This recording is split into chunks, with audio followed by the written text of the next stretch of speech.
stream has started. Thank you. Good evening, Azusa community, students, parents, and staff. Welcome to our Board of Education meeting. We are on item 1.1. I would like to call this meeting to order on Tuesday, June 17th, 2025 at 5:30 p.m. Moving on to item 1.2, roll call. Board Vice President Benavides may be here. Board Member Greer, Here. Board Member Ramos, Here. and I am present. Moving on to item 1.3, approval of the agenda. Can I have a motion? Move to approve. Second motion. Motion by Board Member Greer, second by Board Member Ramos. Any discussion? Seeing none, colleagues, please place your vote.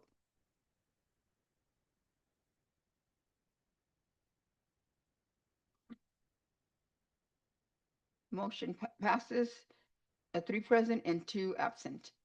Moving on to item 2.1, public comment on closed session agenda items. Hope, do we have any blue cards? Manny, do we have any hands risen on Zoom? No hands raised on Zoom. Thank you. We are now moving on to closed session. Open session will begin at 7 p.m. Thank you. Good evening, Azusa community, students, parents, and staff. Welcome to our Board of Education meeting. The following are the guidelines for a public comment item 7.1 on the agenda. If you wish to participate in public comment, please make a note of the following. The Board of Education encourages public input. Board members are not to permit to respond to public comment. A member of the staff will contact you if the information is needed. Individual participants in public comment must adhere to the following guidelines. Speaker cards must be turned in to the board secretary or raise your hand while in Zoom attendance by 7:10 p.m. or 10 minutes after the meeting begins. No speakers may yield their time to another individual speaker. Speakers must be present when their name is called in order to be heard. Maximum speaking time is 3 minutes. Thank you for your participation. Moving on to item 4.1, Pledge of Allegiance. Will Mr. Costa, Principal of Murray Elementary, please come to the podium?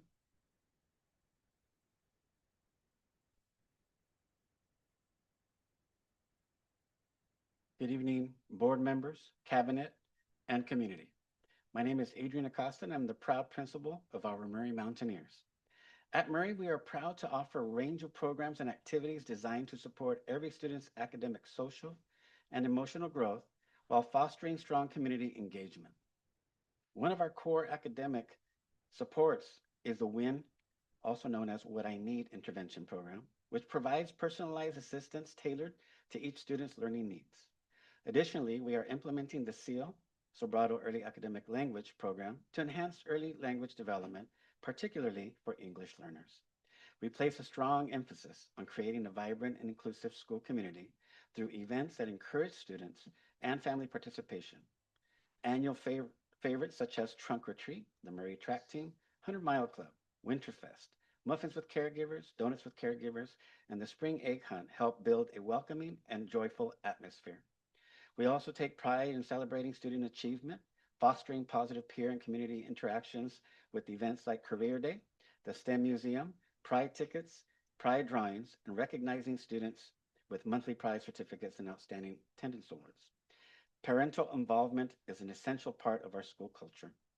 Families engage meaningfully through English Language Advisory Committee, School Site Council, and regular opportunities such as coffee with the principal. We also offer valuable support through Department of Mental Health workshops, ESL tutoring sessions, and the Murray Parent Workspace, where parents assist with classroom and teacher projects.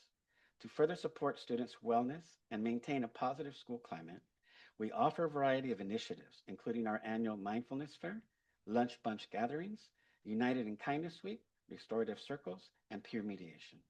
These efforts are strengthened through collaborative work of our community schools team, ensuring that every student feels supported, valued, and connected at school.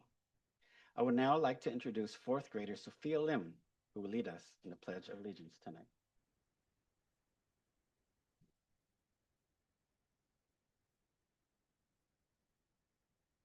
Thanks, Mr. Costa. AUSD community, please stand.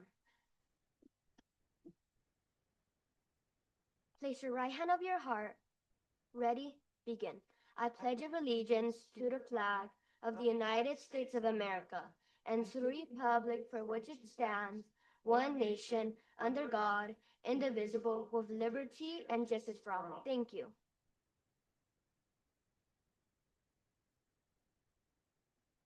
Thank you very much, Sophia. We have your certificate for you. Azusa Unified School District Certificate of Recognition is proudly to present Sophia Lim for leading the Pledge of Allegiance at Azusa Unified School Board meeting, June 17th, 2025, signed by our Superintendent Ortega and our Board President, Gabriela Arianes. If my colleagues can step forward to take a picture.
Moving on to item 5.0, reports and actions of closed session matters. There is nothing to report at this time. Now we're moving on to item 6.1, recognition of Azusa High School team qualifying for California Interscholastic CIF playoffs. Mr. Fernandez, it's yours. Thank you. Good evening, board members and cabinet and attendees. We'd like to briefly recognize our sports programs that are here tonight who made it to the team-based playoffs. We have representatives from our stunt cheer in their first season. We have our coach from our girls, one of our coaches from our girls soccer team. Unfortunately, basketball is not represented here tonight, but they also made it to the playoffs for the first time in a very long time. And then later, we'll be recognizing our wrestling program. But I would like to start by introducing Coach Christina from our cheer squad, stunt cheer, and our team.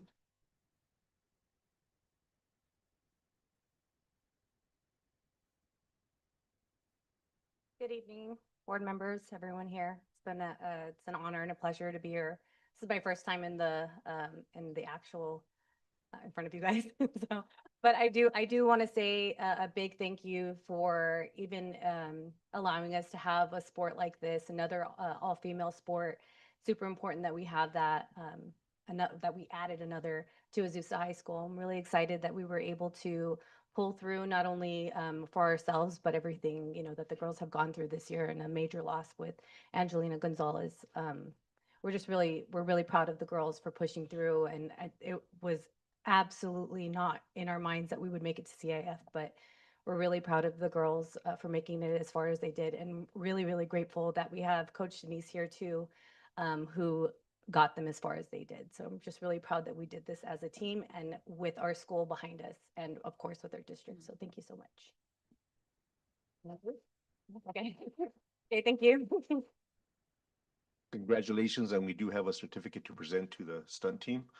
It reads Azusa Unified School District Certificate of Recognition is proudly presented to Azusa High School Stunt Cheer for qualifying for CIF California Interscholastic Federation Playoffs, June 17, 2025, signed by our Superintendent Arturo Ortega and our Board President Gabriela Arellanes. Once again, congratulations. My colleagues join me in. Do my colleagues have any comments? Board Member Greer? No. All I can say is I'm not surprised. I went to see you girls in Baldwin Park, and you're fantastic. So Congratulations. Well deserved. If you can step to the front and take a Yes. picture, please.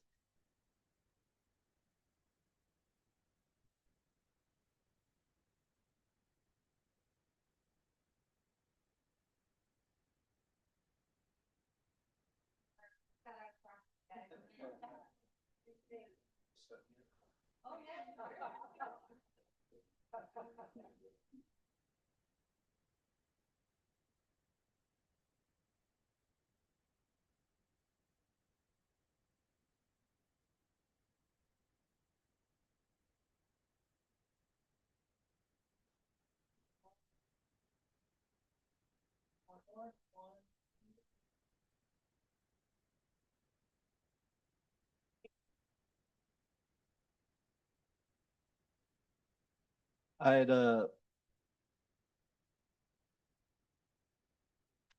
like to call up Coach Miranda to speak on behalf of girls soccer.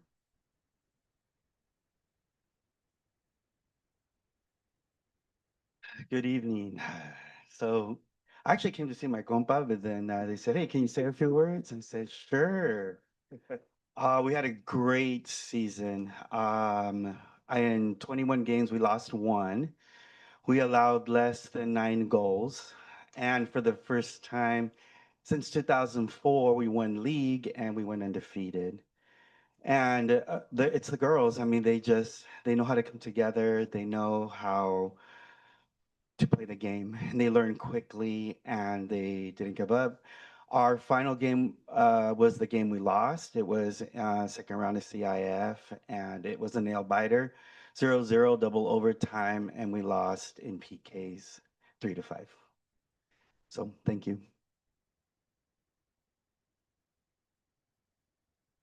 Congratulations again to the girls soccer team, and we have a certificate to present here.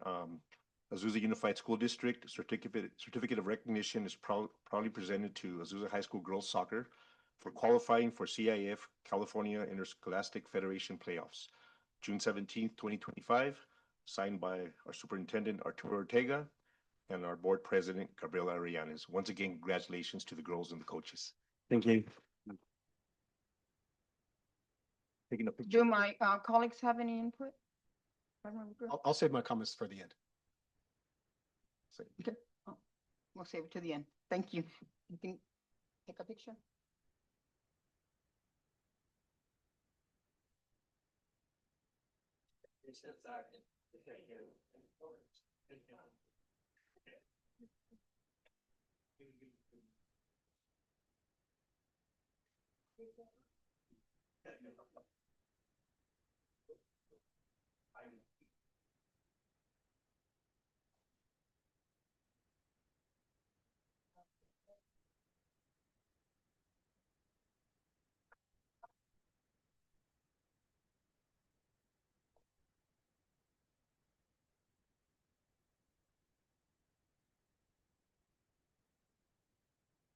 Unfortunately, Coach Martin is not here on behalf of basketball. I don't see any basketball players. How do you want to proceed with that one? Okay. Yeah. Okay. So now we're moving on to item 6.2, recognition of Azusa High School wrestlers who qualified for the California Interscholastic Federation, CIF. I turn it over to you, Mr. Fernandez. Okay.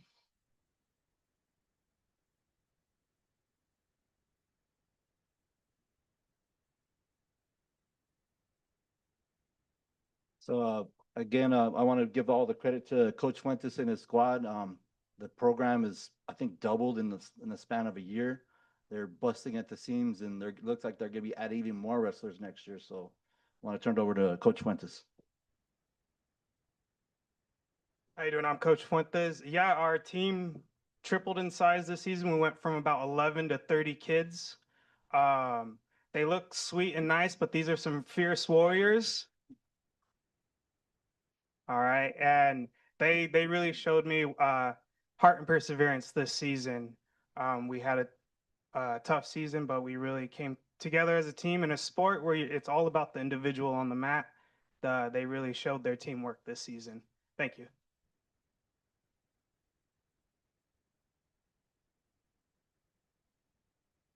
Thank you, Coach, and congratulations to you and the team. I do have 10 certificates here, so I won't read all of them. I'll read one, and the first one that was here, so there's no particular order. Azusa Unified School District Certificate of Recognition is proudly presented to John D. Bunton for qualifying for CIAF California Interscholastic Federation playoffs, June 17th, 2025, signed by our Superintendent Arturo Ortega and our Board President Gabriela Arellanes. Congratulations, Bill. Right. I do have individual certificates, so we'll give them to you as we gather to take a picture. Yeah.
Moving on to item 6.3, recognition of Azusa High School 2025 Congressional Art Contest winners and finalists.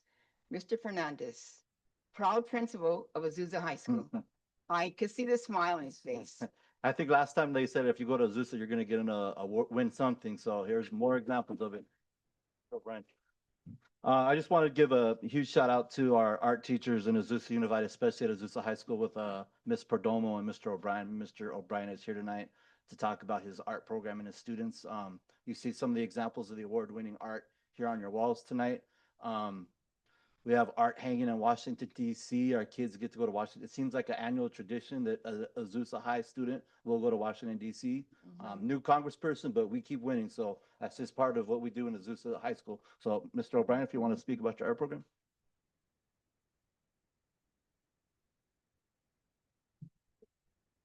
Thank you. I wanted to call up those who are here. I see Daniela Herrera Zuniga and Marley Gutierrez. Is Lala here? And Jareth. Our two recently graduated seniors are not here with us, I don't believe, but we will get their awards to them. I just wanted to recognize what amazing hard work and gifted artists we have, the hardworking and gifted artists we have here in Azusa. Our Congressional Art Contest winner right here, Marley, Wow. with her piece, A Portrait of Fiona Apple, and Daniela with her piece of an unidentified old man that we found on the internet. That represents the first and second place in the Congressional Art Contest in this district. Wow. Sophomore? Any sophomore? Sophomore? Junior? No. Yeah, so we have a senior next year and sophomore next year. And we have many more loaded in the barrel with all the work that they're doing. But we also have Jareth Nava, his piece here, which is I'm going to call The Birth of Pegasus, because I see Perseus and what looks like Medusa. And then we have Sitlali's piece, which is a photograph of Azusa High East after a rainfall. And if you have a chance, I'd like for everyone to come up after and just look closely at all the artwork and see how amazing these talented artists are. We appreciate the recognition, but it's really the students. There are 9 discrete art teachers in the district working hard to support these students, but these students are doing all the work and doing amazing things. So congratulations, and we are so incredibly proud of you.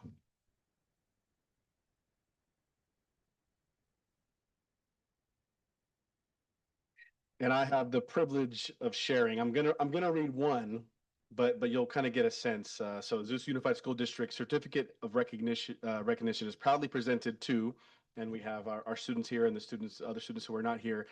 But I have 4 certificates, and they say for placing first place in the 2025 Congressional Art Contest, for placing second place in the 2025 Art Congressional Contest, and for placing third place in the 2025 Congressional Art Contest, as well as another certificate for being a finalist. And so this is a complete Azusa sweep.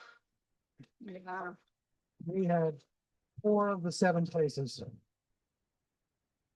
And so we would love we're celebrating you, and we'd love to invite you forward to also take a photo. Do my colleagues have any comments at this time? Yeah, I just wanted to say that I'm not surprised, Azusa High School, that's very true. Every year comes in first place, second place, and end up going to Washington. And I have gone to your showcase at Glasgow Middle School and at Azusa High School. And these artists, I will call them already, so young, do a beautiful job. And I want to thank Mr. Brody, art teacher, and Ms. Perdomo, and all the art teachers for continuing in having these art shows. Some of the rooms that I seen, they were just empty rooms, and now they're beautiful, filled with art all over, and ceramics, everything. You girls did a beautiful job. If we can move forward, please.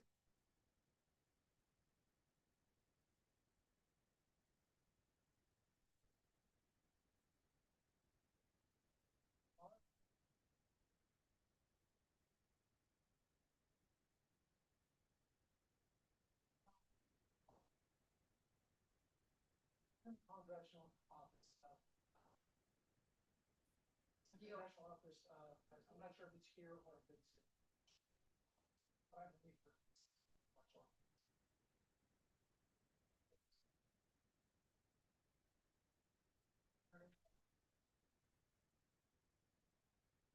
much longer.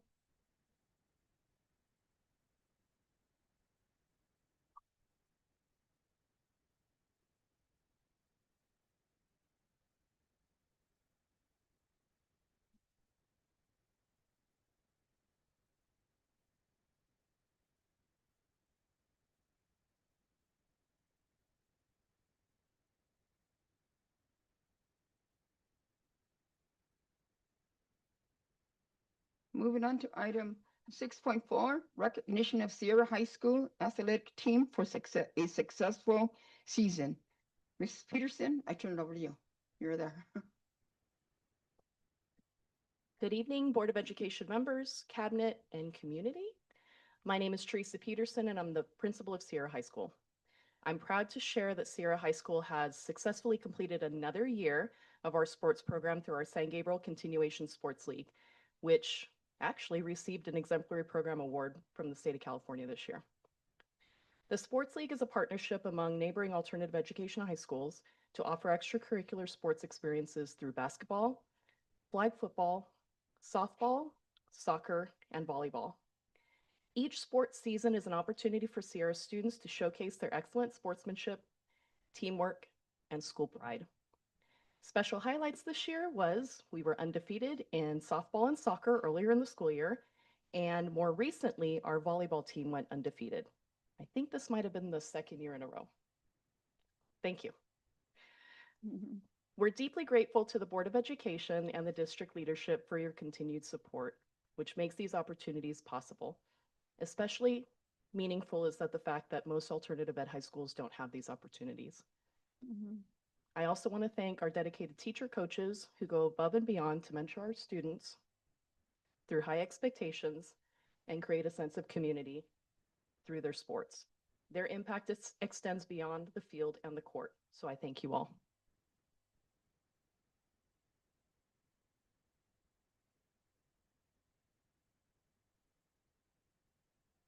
And I have certificates as well for each of these sports as recognized and listed. And so Azusa Unified School District Certificate of Recognition is proudly presented to, and we have basketball, flag football, softball, soccer, and volleyball seasons for showing excellent sportsmanship and teamwork.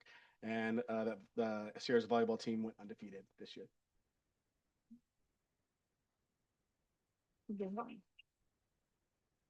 Do my colleagues now have anything to say? We're done with all the students. Sure. So I will.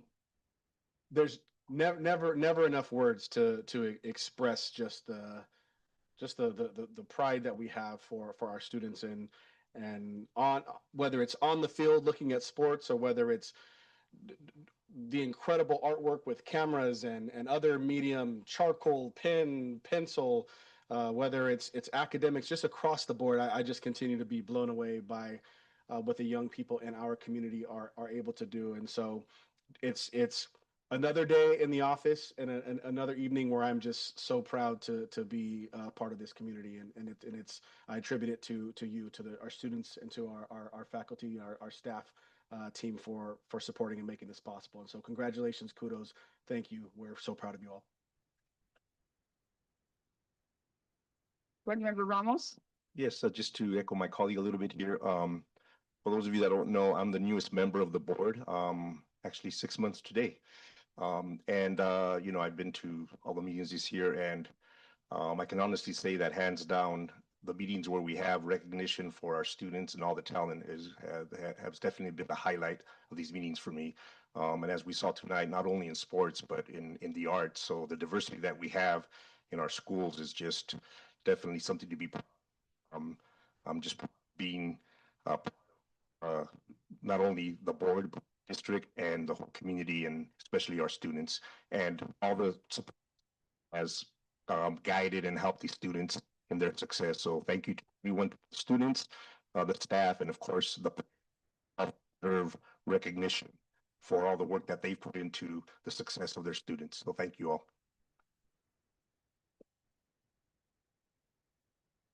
And I wanted to add that I am so proud of all these students, may it be in the sports, in the arts, and our proud principal of Azusa High School, always smiling.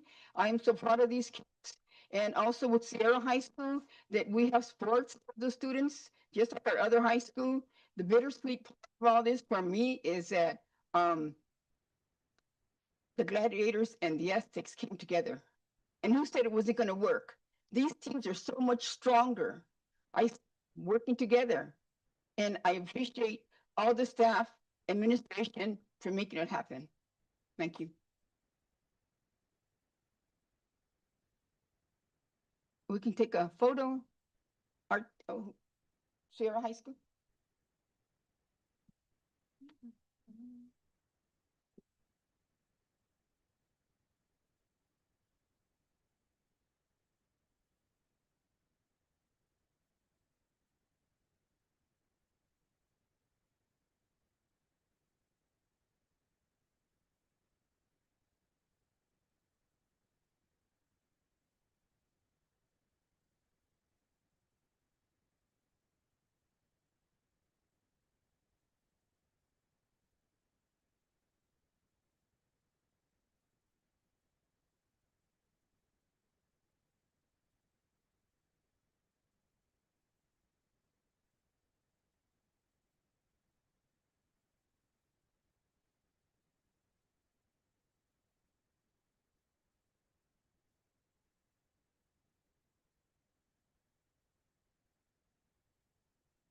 So now we're all here for the moment we've been waiting for.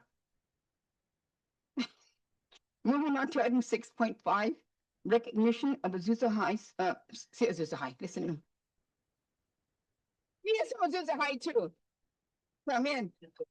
I'm telling you, Azusa Unified School District 2024-25 Manager of the Year. Mr. Ronquillo, I turn it over to you. Thank you, Board Clerk, Board of Education members, Cabinet, staff, and guests. And thank you all for being here. I have the honor of starting the recognition of the Manager of the Year. Our managers include site and district administrators, coordinators, directors, and confidential employees, and their work spans the entire school district. The manager of the year is management's recognition of colleagues who go above and beyond and demonstrate vision, compassion, and an unwavering commitment to excellence in Azusa Unified.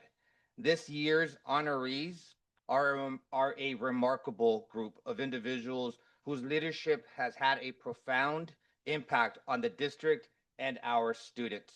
Allow me to take a moment to acknowledge the incredible effort it takes to be a leader. It's about fostering collaboration, about making difficult decisions, and inspiring others to reach their full potential. It's about service, dedication, and a relentless pursuit of a greater good for all of our students.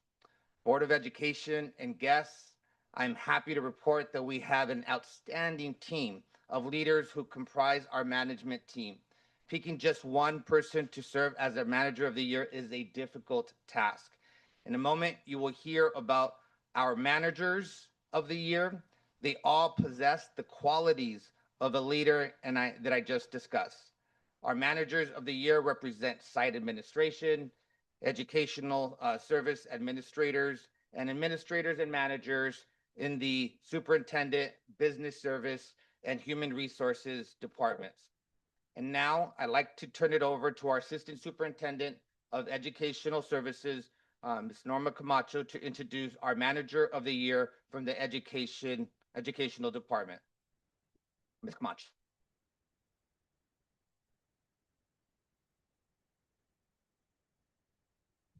Good evening, Board Clerk Rodriguez Pena, Board of Education, Superintendent, and Cabinet. It is my absolute honor to stand before you today to celebrate Adriana Garcia Medina, Director of Educational Services, and the Educational Services Manager of the Year.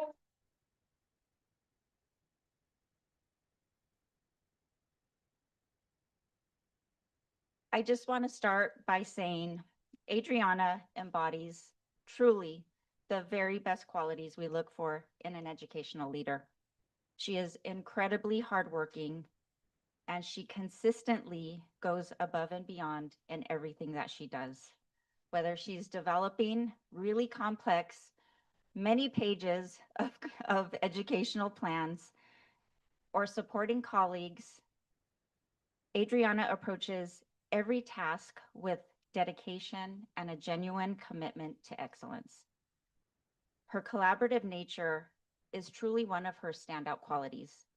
She recognizes that education thrives through teamwork and dedicates herself to uniting students, families, and staff.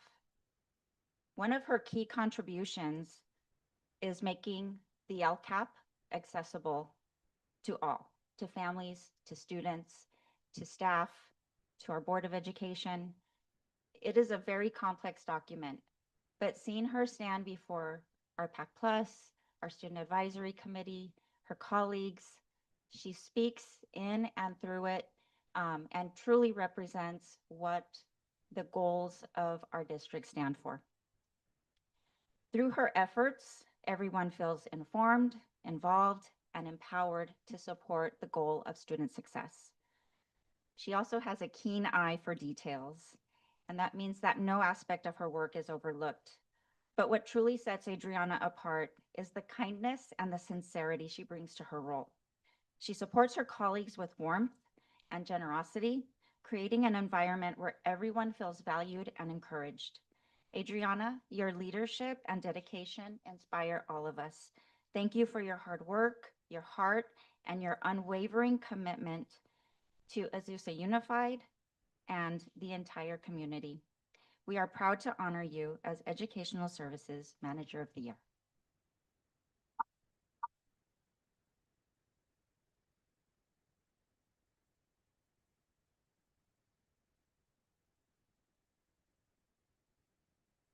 Yes, yes. Thank you, Ms. Camacho. Now I'd like to welcome up to the podium Ms. Jamar, our Assistant Superintendent of Business Services, to introduce the Business Services Manager of the Year.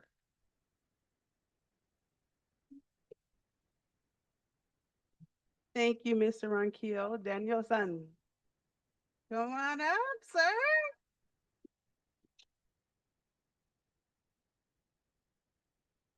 It's a fancy day because Daniel got on a jacket.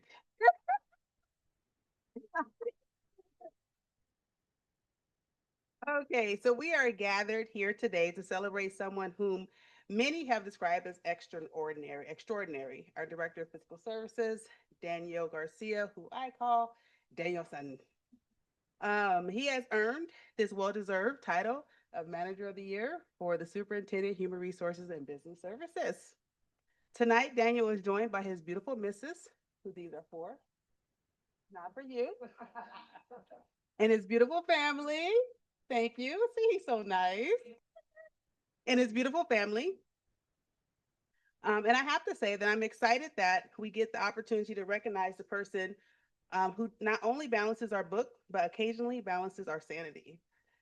Let's be honest, physical folks do not usually get standing ovation. Spreadsheets do not throw parties. Budgets rarely throw confetti. But today we do. Daniel-san, you are not an average number cruncher. You are the Jedi of pivot tables, because I don't get them. You are the Picasso of our purchase orders, and you are the Mozart of multi-funding accounting. Under Daniel's leadership, fiscal services is just not about counting our money. It's where problems get solved, decisions get clearer, and everything starts to just make a little more sense.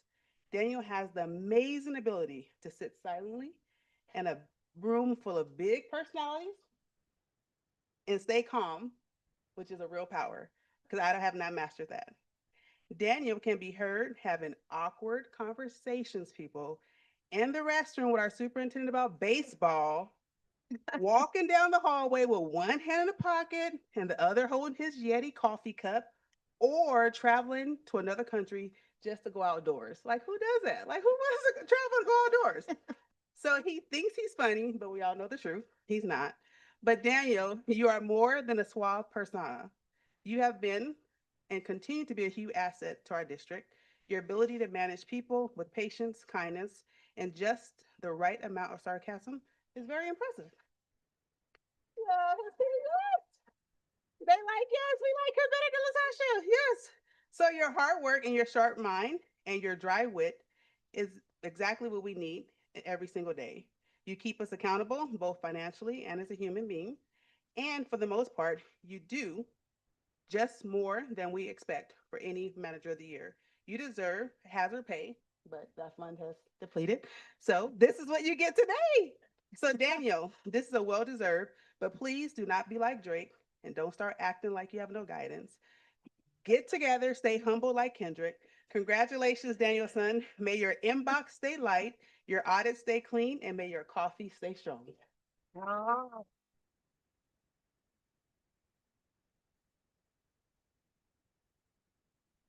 Oh, wait.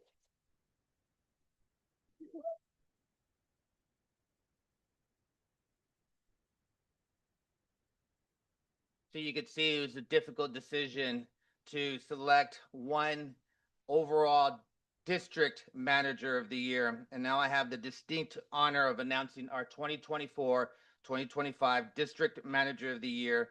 He is a homegrown kid who is a champion for all of our students and staff. And we are very proud and excited to announce that the assistant principal of Azusa High School, Rob Velasco, is our district manager of the year.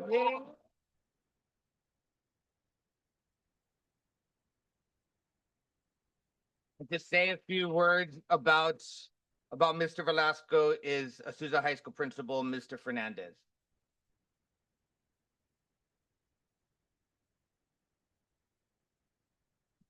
Good evening, Board of Education members, cabinet, and attendees. I'm Rob's boss. It is my pleasure to honor Mr. Velasco as the Azusa Unified Manager of the Year for 24-25. I've had the privilege of working with Mr. Velasco since 2019. And I've seen the incredible impact he has had in our secondary administrator community and on the broader community in Azusa Unified over the last 6 years. Clearly, Mr. Velasco is well deserving of this award, and he is a solid example of what Azusa High instills in our graduates: a commitment to excellence, a love of community, and a passion for the younger generation of Aztecs that are experiencing the combined power of our programs. As a professional, Mr. Velasco is the quintessential example of a leader who makes things happen. Tell him, let's combine 2 high schools and get it all on one master schedule. Check. Tell him, let's combine 2 counseling offices into one. Check. Tell him, that's not all. Let's do a new 4x4 master schedule in like 2 weeks. Check. And while you're at it, serve on the district's negotiations team. As the NBA Jam's video game in the 90s used to say, boom, shakalaka, he's heating up. Triple check. Look at him. I'm not kidding about how hard he works, and he's right here smiling. Yeah. Mr. Rob, other duties as assigned Velasco. Mr. Move and Groove. Mr. Don't Be Late, Be Great. He really does it all. And if you need a Pepsi or some beef jerky at the end of the day, or you just need a laugh, go see Rob. I would be remiss not to mention his family that's here in attendance with him, his wife, his dad, his 4 children. How good of a dad he is and how good of a husband he is. He really inspires me in terms of his family. I don't think I've ever seen a member of the Velasco family sad or frustrated in my 6 years. I've never busted one of his kids at Azusa High School. I remember one day I had the privilege of meeting his wife for the first time when we were getting a COVID booster shot in San Dimas, and she and he were smiling at that time. Unfortunately, the times in the Velasco family have not been easy this year in particular, but yet he remains steadfast in his duties, and he always shows up with his best self to support the team and the students in Azusa High School. Mr. Class of '89 is an invaluable member of the Azusa High leadership team. He knows the roots of Azusa and makes sure our work together respects Azusa. He is an ardent supporter and leader in our signature programs, ensuring they run smoothly with a capable team of counselors and coordinators and administrators at Azusa High. His children are and were always involved in Azusa High athletics, and he always has a smile on his face during supervision, even after a long week on a Friday night during a football game. There truly is no limit to Rob's love for Azusa, and it is fitting that he is recognized tonight as an example for all administrators in Azusa to follow. If it is possible to rename the award after Mr. Velasco, the GOAT of 2025, I highly recommend that we do. Thank you, Mr. Velasco. It's a privilege to serve with you.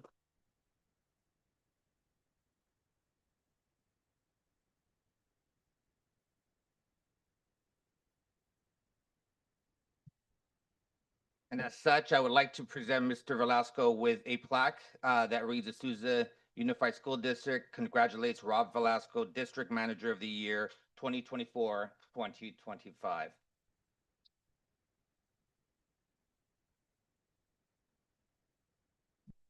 Before I turn the mic over to Mr. Velasco to say a couple words, I do want to welcome up to the podium our partners from our credit unions who come to always recognize our employees when we have recognitions like today. So first, I'd like to call up Ms. Rika Prado from Foothill Credit Union to come up and present Mr. Velasco with an award.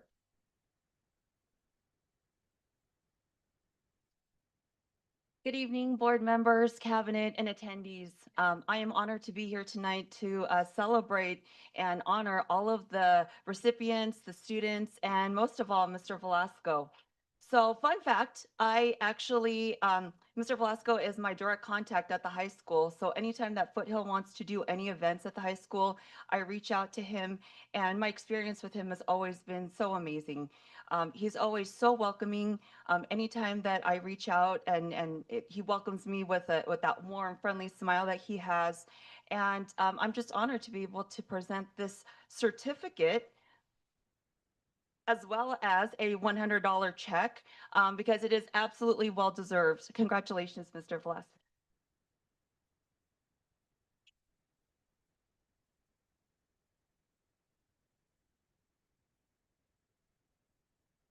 But there's more.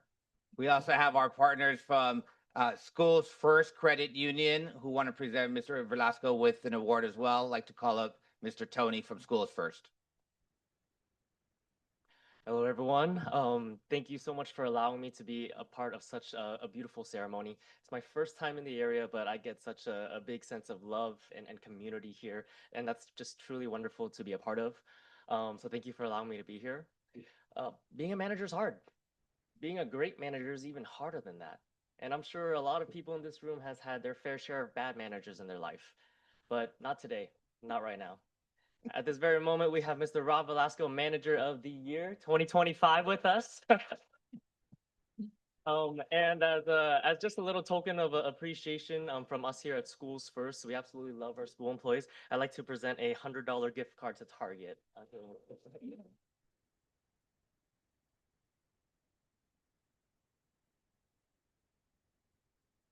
Thank you. And now I'd like to invite Mr. Rob Velasco to say a few words.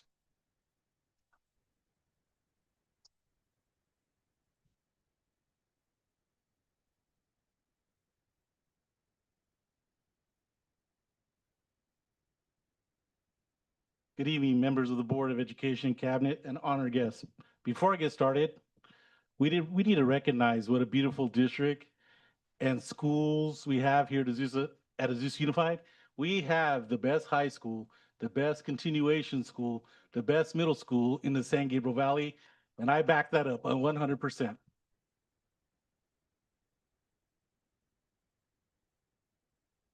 And congratulations to all of our students today, our athletes. You guys are fantastic. And I love all of you. And I'm looking forward to seeing you in about a month and a half. So get your rest. My name is Rob Velasco, and I have the privilege of serving as one of the assistant principals at Azusa High School. Tonight, I'd like to share a story about trust, inspiration, and the power of believing in others. Here it is. A little boy was born on December 2nd, 1971. His parents named him Rob. He was full of energy, loved school, and tried his best to be a good son.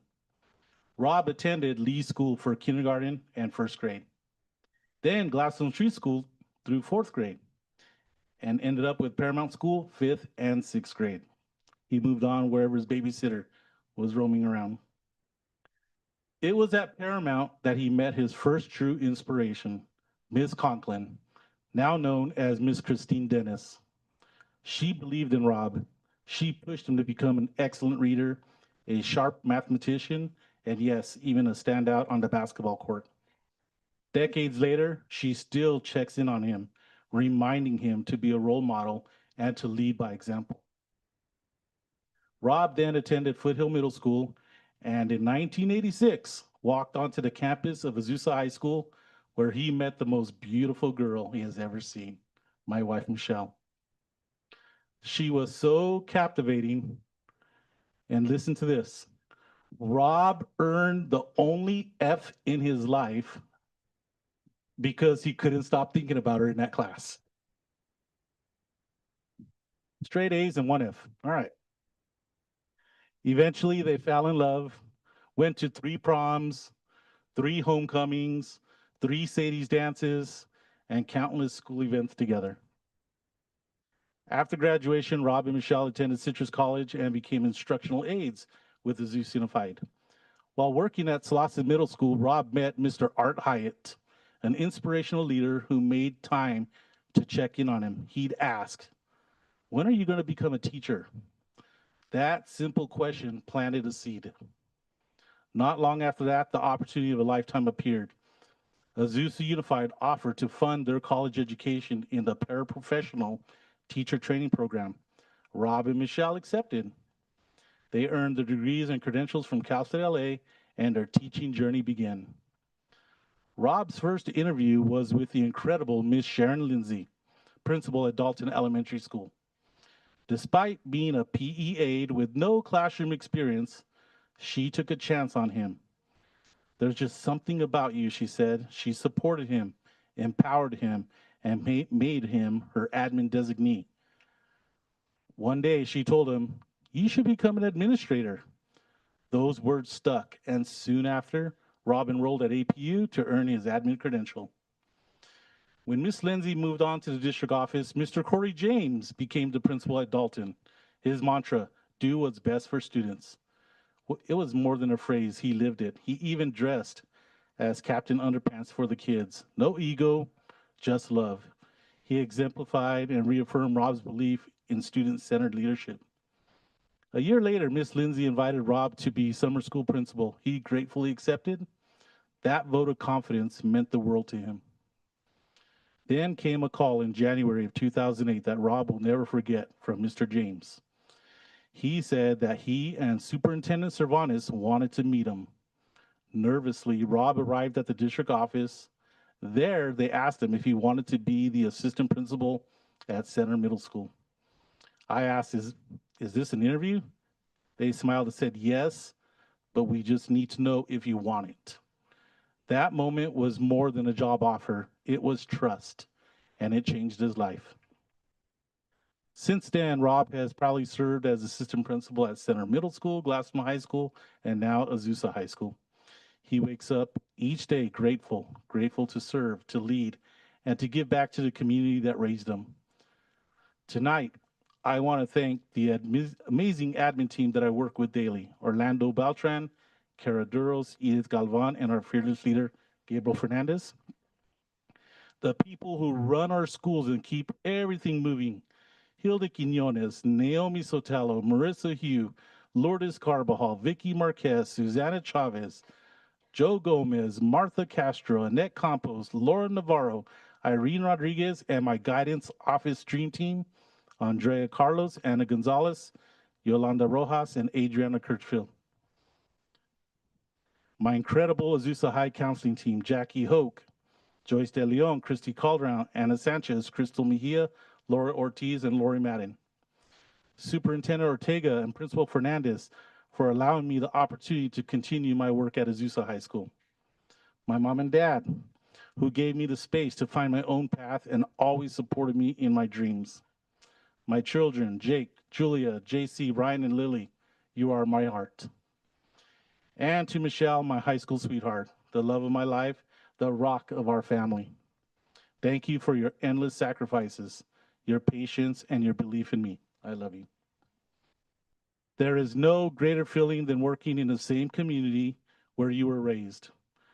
I am a proud citizen of Azusa, a proud product of Azusa Unified, and a proud administrator serving the students and families of this beautiful city and district. Many amazing people have influenced me and inspired me to be where I am today. I hope to be remembered for showing trust, inspiring others as well. Thank you for this amazing honor.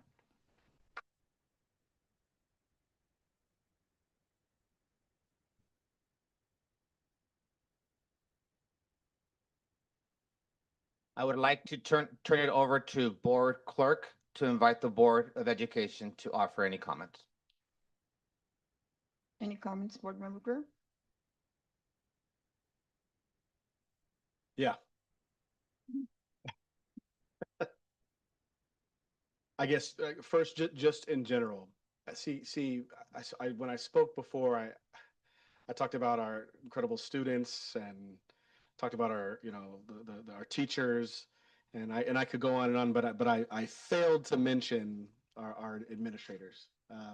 But thankfully, here's an opportunity just to recognize that, and just you can, sitting in rooms where people cheer often like this, you can hear when it's just like a cheer because you have to cheer. and when there's a cheer, there's a little something more behind it. And as I'm sitting here, and as each person is shared and recognized, Adriana, Daniel, Rob, as each of you were brought forward, there was a little something behind the cheers. And some of them I even hear some shouts of like, good job, boss, and whatnot. Like, I'm just so grateful. Thank you for your leadership. Thank you for the administrative work that you do, and the ways that you set the tone for culture within our district, that others then follow and take cues from you. It just shows. And so I just want to personally thank each of you. Rob, congratulations. Congratulations. Thank you for as a fellow kid from Azusa, as a fellow individual who has the blessing and privilege of being able to serve the community that they grew up in. I understand the kind of pride and joy that you're speaking of, and I just want to say thank you so much for the years of service that you have given to our community.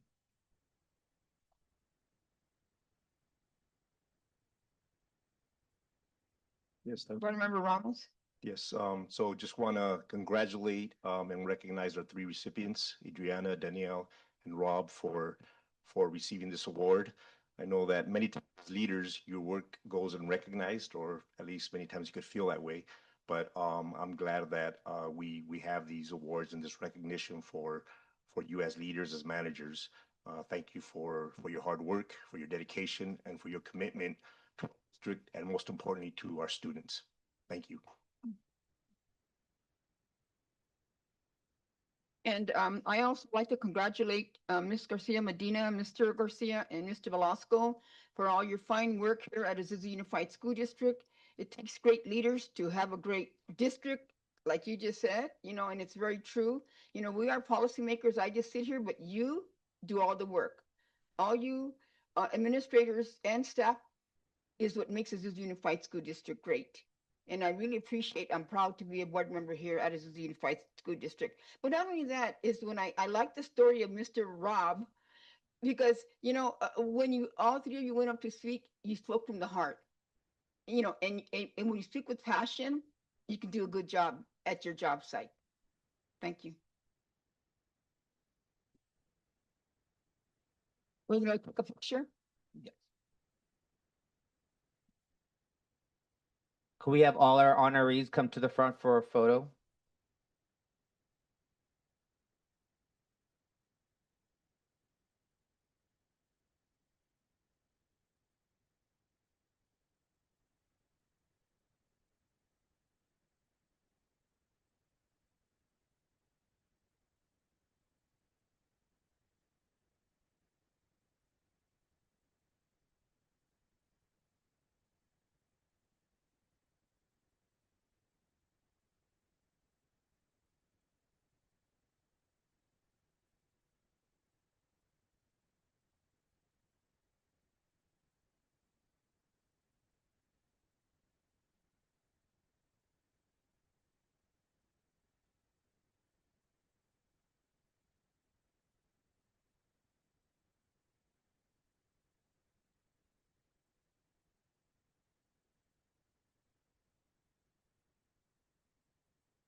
Thank you, everyone, and congratulations to you all.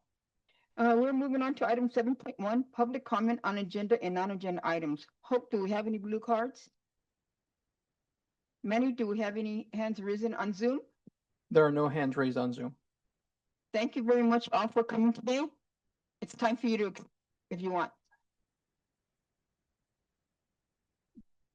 They're all running.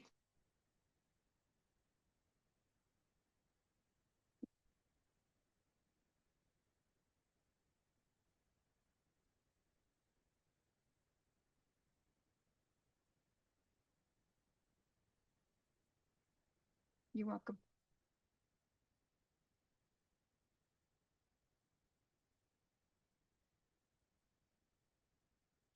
Manny, do we have any hands risen on Zoom? There are no hands raised on Zoom. Thank you. Moving on to item 8.1, comments and reports and requests by the Board of Education. Board Member Greer? Yeah, I think at this point I was able to share most of my comments and just congratulating those that were celebrated and awarded tonight. I will just additionally say congratulations to all the students that promoted, graduated, set goals and achieved those goals. Hope that all of our students and staff are able to get some rest here over the summer. And those that aren't resting, that you are able to find times to get some rest and look forward to next year. Board Member Ramos? Yes, thank you. Again, just want to congratulate all of our recipients this evening, our student athletes, our artists, and our managers. As I mentioned earlier, you know, when we have these recognitions and these awards, it's the highlight of these meetings. So very proud to be part of this. I also want to congratulate our high school graduates from Azusa High and Sierra, and then also our eighth graders that promoted. Unfortunately, I wasn't able to any of the ceremonies, but I know that they were all very successful, and we're all our students, those that have graduated high school that will move on to four-year university, college, community college, the workforce, or wherever they may go. We wish them the best. And then our eighth graders, we look forward to having them another 4 years in our district, and hopefully they continue to make us proud. And as we kind of close the year, I guess the year's somewhat closed already. I want to wish everybody also an enjoyable and safe summer. Thank you. Okay, so I wanted to add my comments. I went to the AEA, the awards teacher honoring excellence. The award recognizes outstanding educators. Recipients were teachers, classified employees, administrators for all their commitment to our students at Azusa Unified School District. Congratulations to all and well deserved. I want to thank Meg and Marge for the great job they did facilitating the whole event they do every year. Azusa High School. I went to the Azusa High School Journalism Documentary Film Festival, seen on the big screen at Foothill Regency Cinema. Students from 9th to 12th grade did a fantastic job on their projects.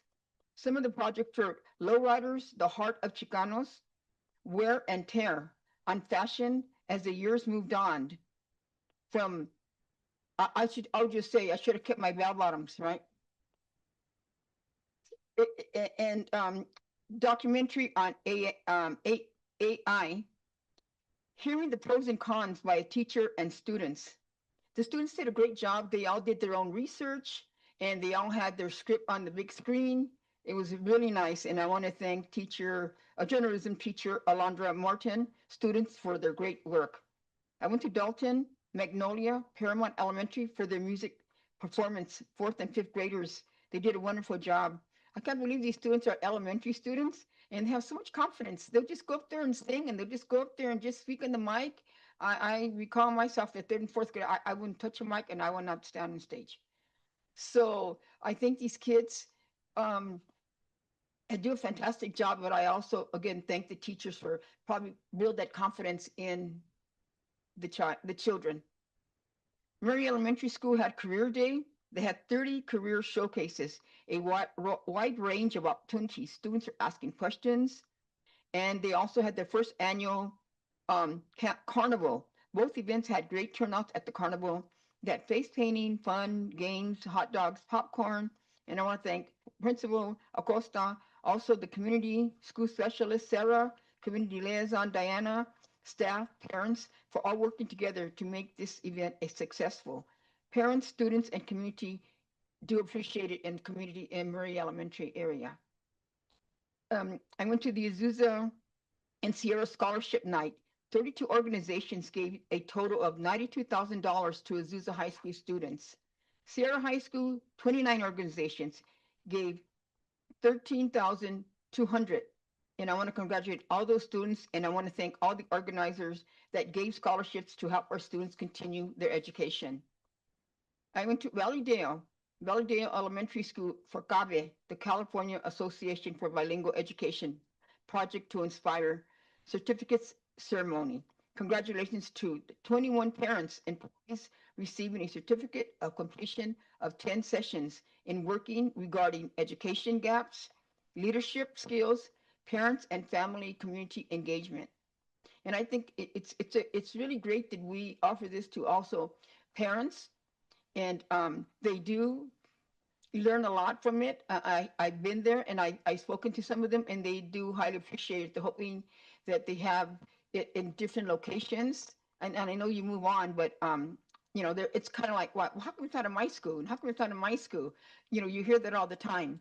So I think it's a great program, and I think it does help them also come out of their shell because they're able to speak about themselves and their experience. Eighth grade promotion, congratulations to all the students at Gladstone Middle School. Everything went well. And I want to thank MOT for the beautiful setup. ASP president did a fabulous job on her speech. Also, Azusa High School principal, Mr. Fernandez, highlighted all the great things going on at Azusa High School. Azusa High School, the adult school graduation, the adult medical pathway, nurse pinning ceremony was beautiful. And also, I want to thank Superintendent Ortega and his cabinet, MOT, for making this a special day for the students on their graduation day, and also on the nurse pinning celebration. We went to the lawn sign giveaway. Students are always appreciative when we give them their lawn signs.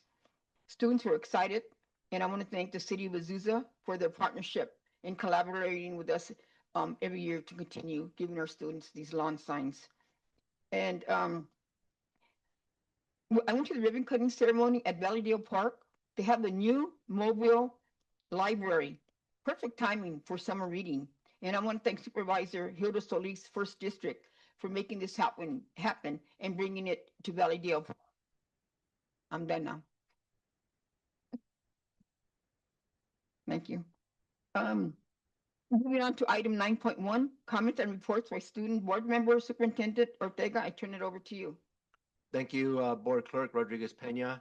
I just want to jump on the parade and echo how proud we are of our students. I think it was well said today. This is on the field. This is through artistic means. This is pathways. This is academics. This is voice, student union, student leadership. Just a lot of examples of our students rising up to the occasion.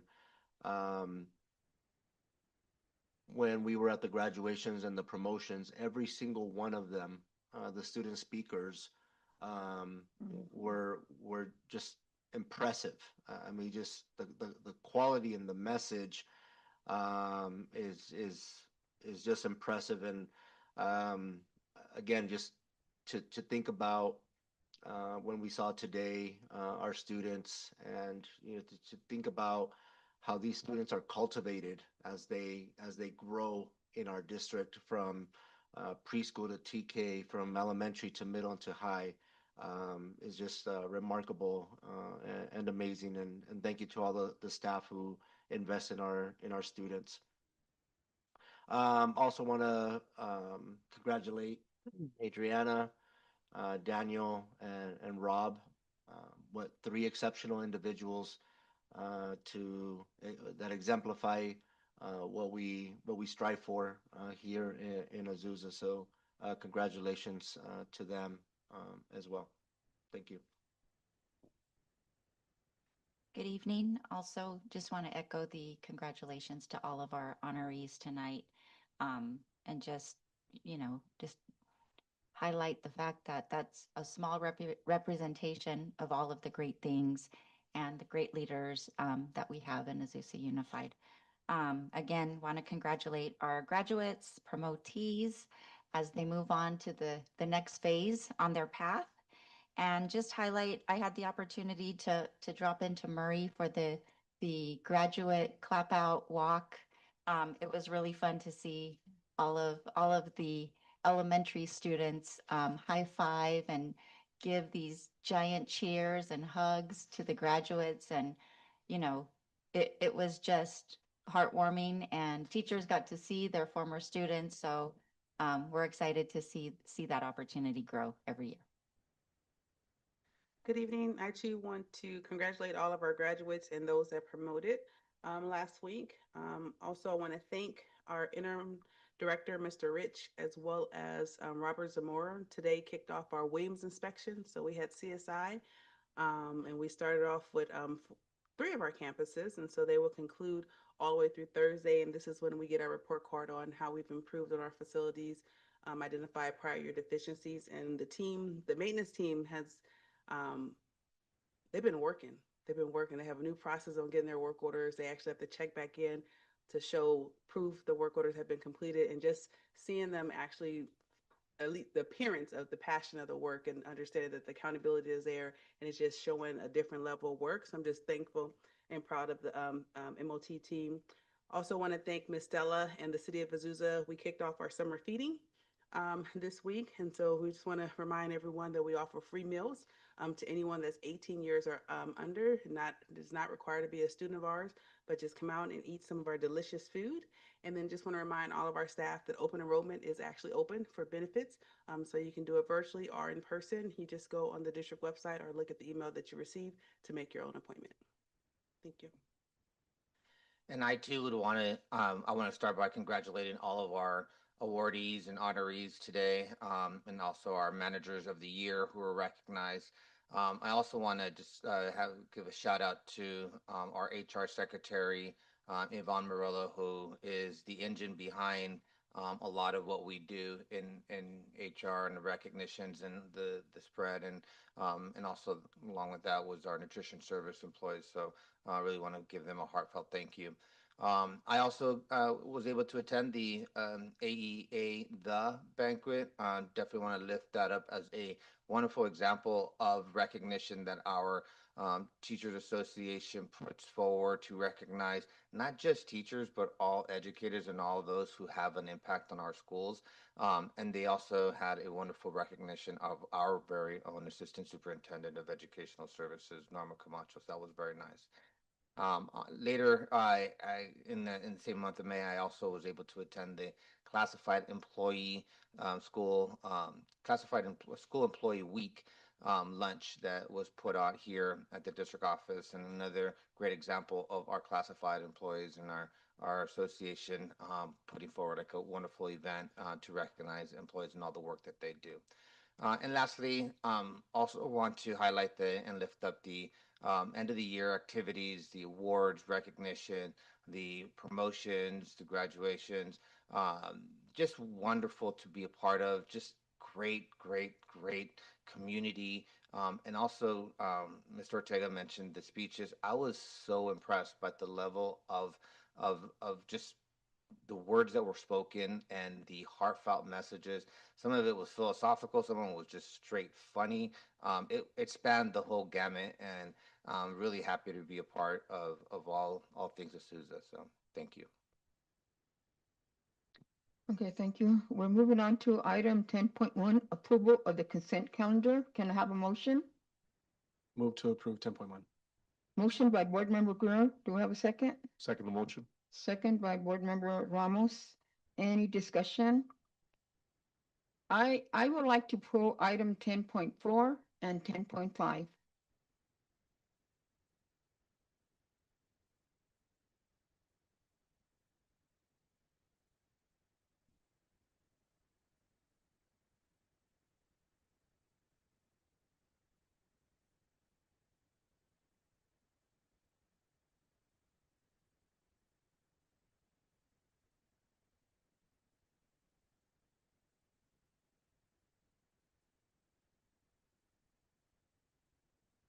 So I just wanted to, the discussion that I wanted to place.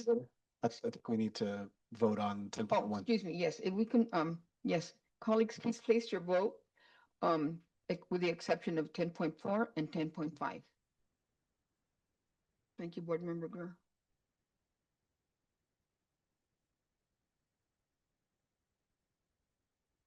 Motion passes 3 and 2 absent. Now we'll move on to discussion. I just, Board Clerk, yes, those two items will now become Oh. 11.1 and 11.2. okay, we would have a discussion on 11.1. You would ask for a motion to approve 11.1. You'll get a motion, you'll get a second, and then you'll move to discussion. Thank you. Okay, so now, can I have a motion for item 10.1? So moved to approve. Motion by Board Member Guerrero. Do we have a second? Second motion. By Board Member Ramos. And in discussion, then my discussion is, I just like to have more information. If you can tell us what exactly, because it was very vague on what Rosewater under umbrella is offering to our students, please. Of course, I'm going to invite Mr. Chang up to speak a little to those items.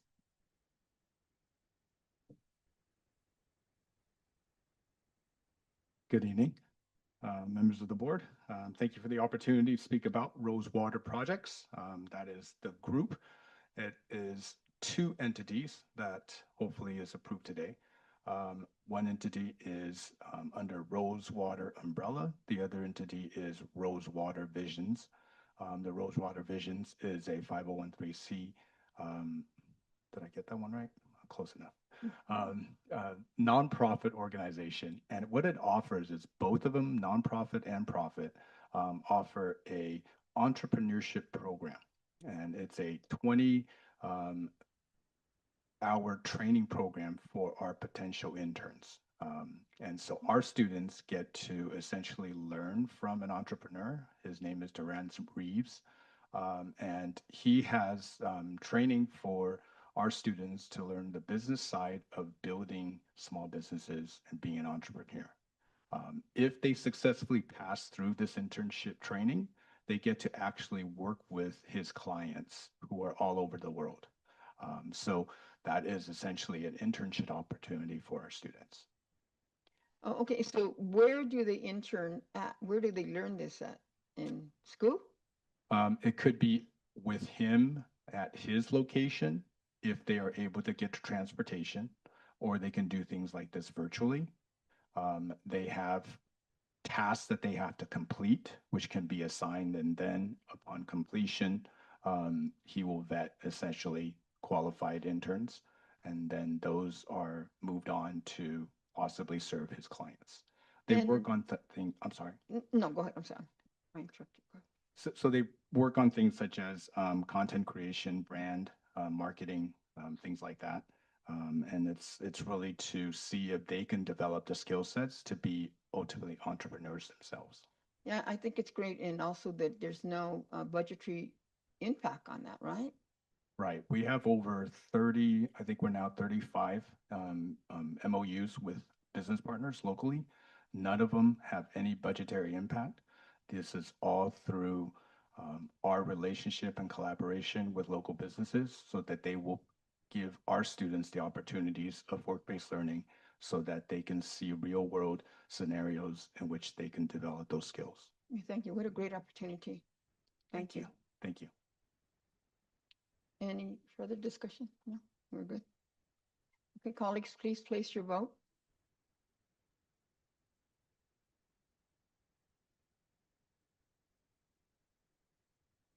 Motion passes 3 and 2 absent.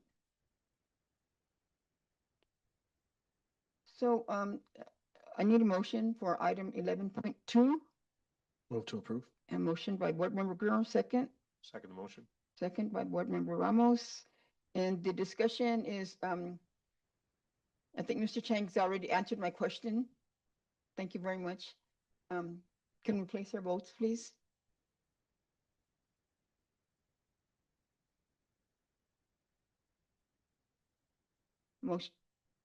Motion passes 3 and 2 absent.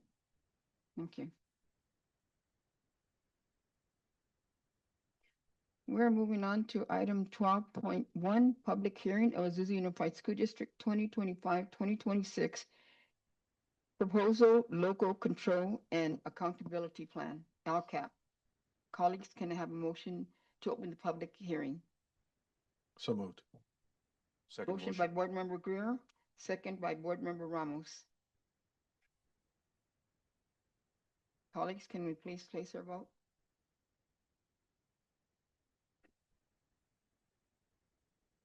Public hearing is now open at 8:18 p.m.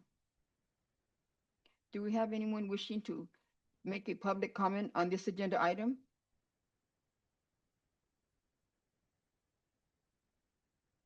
Seeing none, the public hearing is now closed at 8:18 p.m. Moving on to item 12.2, presentation of Azusa Unified School District 2025-2026 proposal local control and accountability plan. Ms. Garcia Medina, I turn it over to you.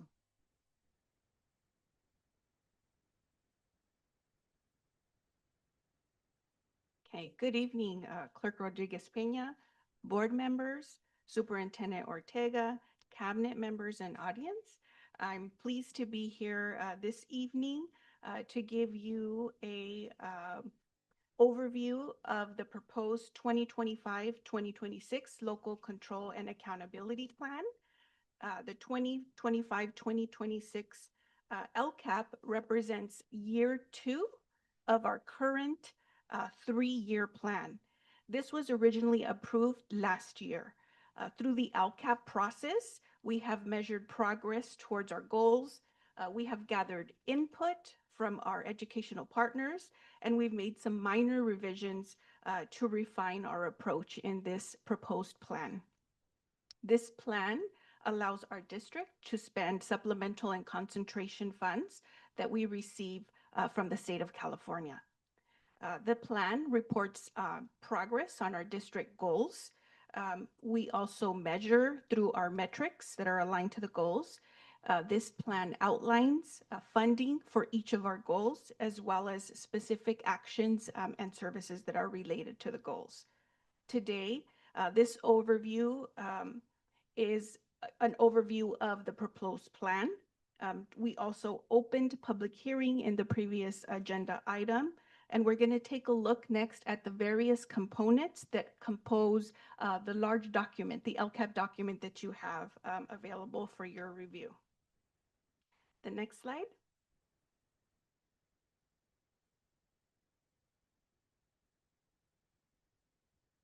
Thank you.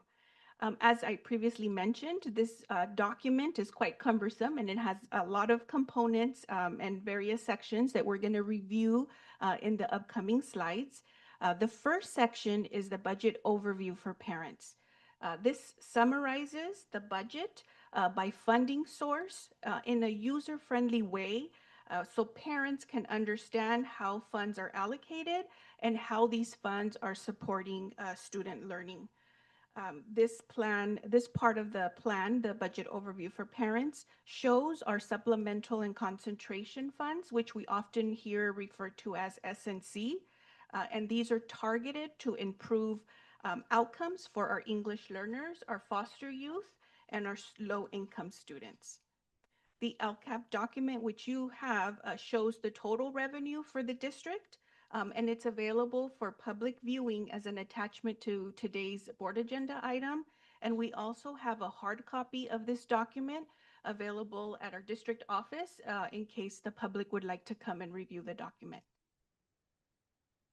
The second section that you see on this slide is the annual update for the current school year. So this section reports on progress in our metrics, and also it reports on expenditures that we've made this current school year. The third section you see there is the plan summary, and this gives us a description of our district, our schools, and our students, but it also highlights some of our successes and some of our areas of identified need.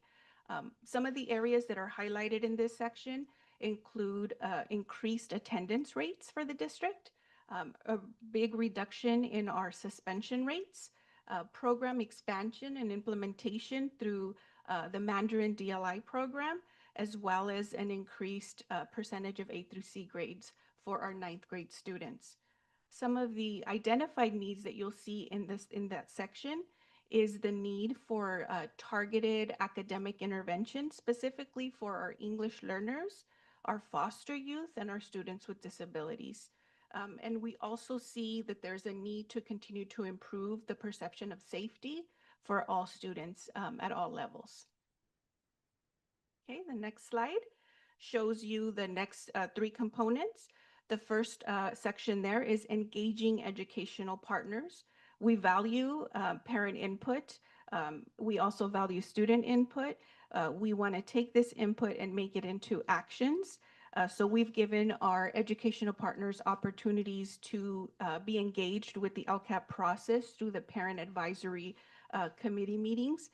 We've had 5 this school year, as well as the student advisory council meetings, which we've had 4. We've conducted the district annual survey to gather input.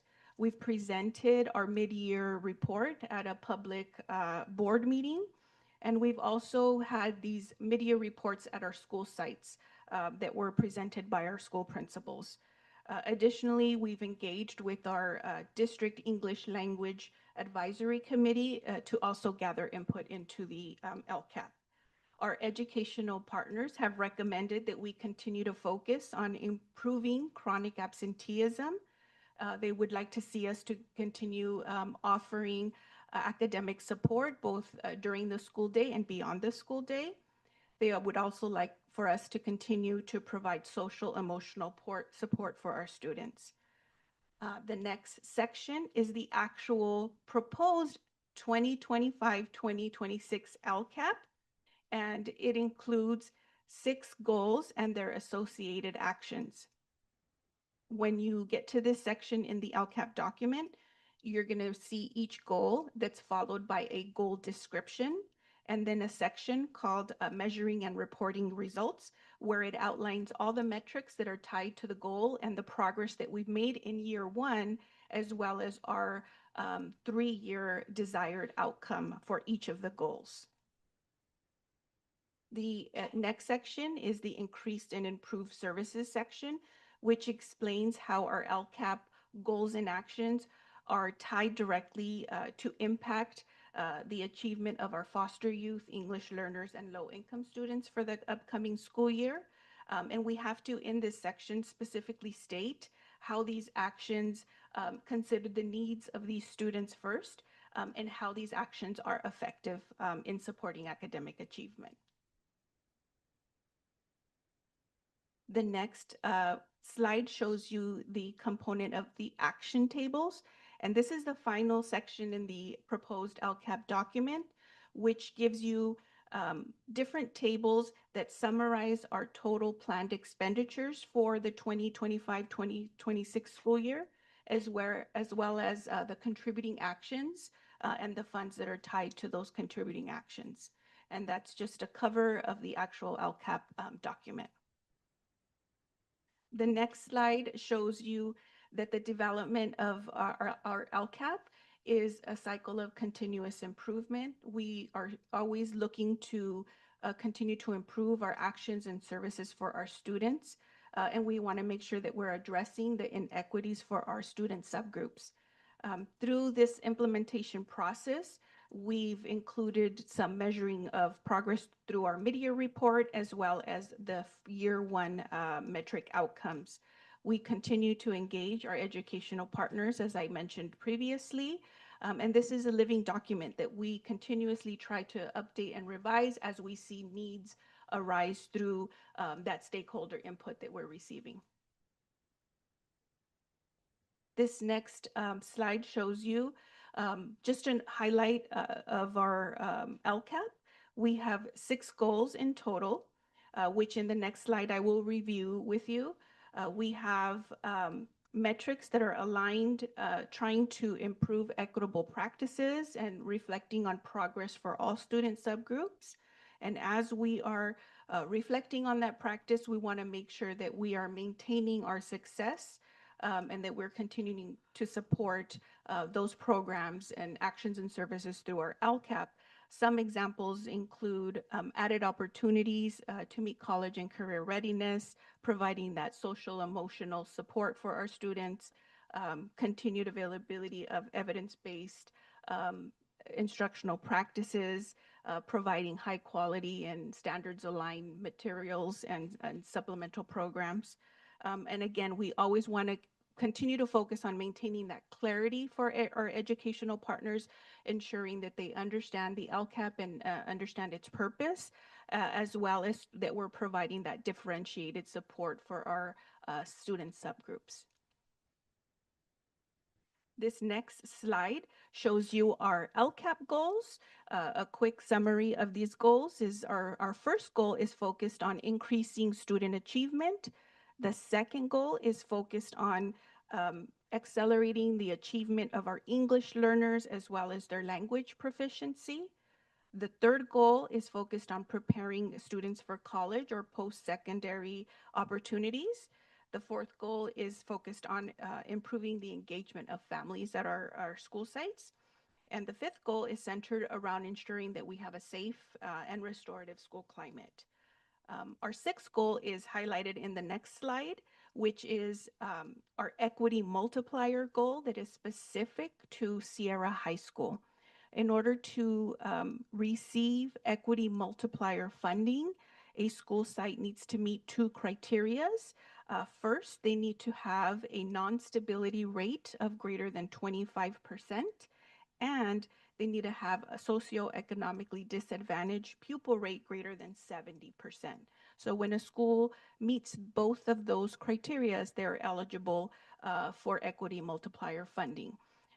With that, Sierra is the only school that meets that criteria, and so they're receiving an additional $167,151 that their school is going to use to address the needs outlined in this goal.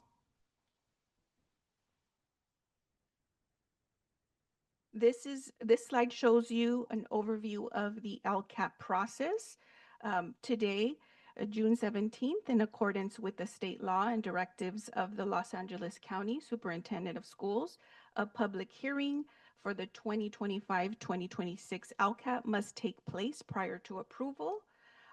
Next, on June 24th, the Local Control and Accountability Plan will be up for adoption by the board, and then we will submit it to the Los Angeles County Office of Education on or before June 30th for approval.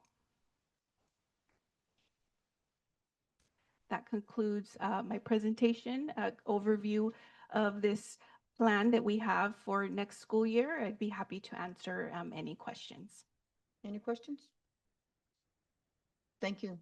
Great report. Thank you. Thank you. We're moving on to item 13.1, presentation of update surplus property timeline. Mr. Ortega. Thank you, Board Clerk Rodriguez Peña. This is our commitment to the community to always provide an update on where we are with our surplus property. We do have two updates today to provide to the community and to the board. Number one, on tonight's Board of Education agenda, we are bringing forward a third amendment to the purchase and sale agreement with Malia Homes for the former Sierra High School property. This third amendment will extend the feasibility review period to August 19, 2025. And this amendment will also include an additional 30-day extension to September 19, 2025, if needed. The second update that we have is that we are bringing forward a second amendment to the purchase sale agreement with Taylor Morrison of California. This is for the former Mountain View Elementary School, and this will extend their due diligence review period to September 19, 2025. That is the update that we have regarding our surplus property. Thank you. Now we're moving on to 13.2, approval of the third amendment to the purchase and sale agreement with Millennial Homes, former Sierra High School. Can I have a motion? Motion to approve 13.2. Motion by Board Member Ramos. Do we have a second? Second. second by Board Member Greer. Any discussion? Colleagues, please place your vote.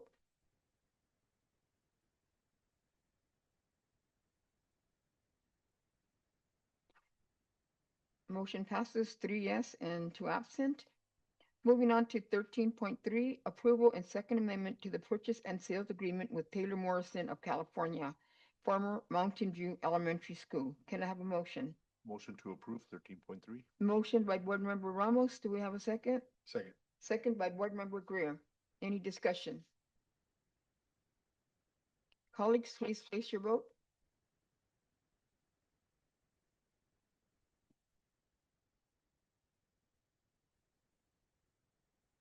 Motion passes 3 yes and 2 absent. Moving on to item 14.1, public hearing of Azusa Unified School District 2025-26 proposal adoption budget. Colleagues, can I have a motion to open the public hearing? So moved. Motion by Board Member Greer. Do we have a second? Second. Second by Board Member Ramos. Colleagues, please place your vote.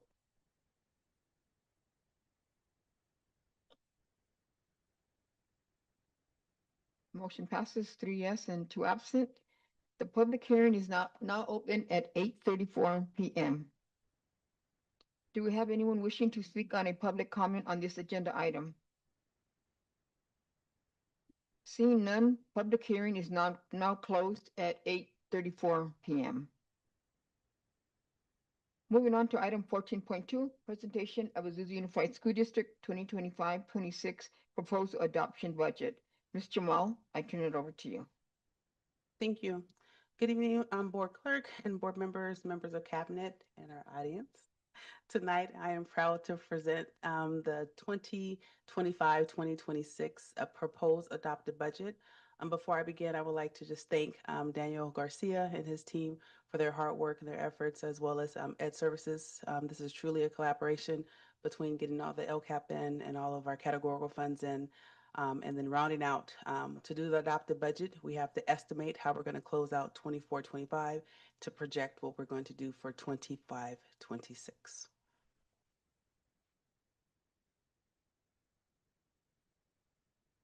So here outlines the two education codes that requires us to adopt, first have a public hearing and then have the proposal.